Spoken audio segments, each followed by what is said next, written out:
Welcome to McPlum, simple solutions served daily.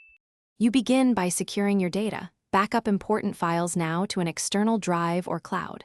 Next, identify the SSD model and firmware because fixes depend on hardware specifics.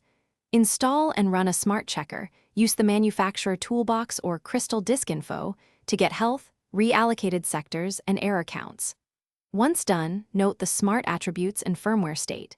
If firmware is outdated, download the vendor update but do not install yet. Proceed with a thorough scan so you know the exact scope of bad sectors. You now attempt non-destructive repairs. Run the vendor's repair utility or trigger trim via the operating system to prompt internal garbage collection. If errors persist, use bad block mapping tools to isolate affected LBAs without overriding good cells. Make sure to minimize writes. SSD cells wear out with each program's /erase cycle, so favor diagnostics and mapping over brute force rewriting. Once mapped, consider a secure erase or firmware update if recommended by the vendor, but apply updates carefully and only after preserving a verified backup.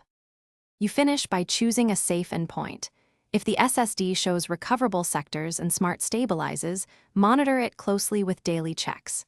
If reallocated sector count or wear indicators remain high, replace the drive. Do not rely on a failing SSD for important data. If you opt to secure erase, do it only when you plan to replace the drive or return it under warranty.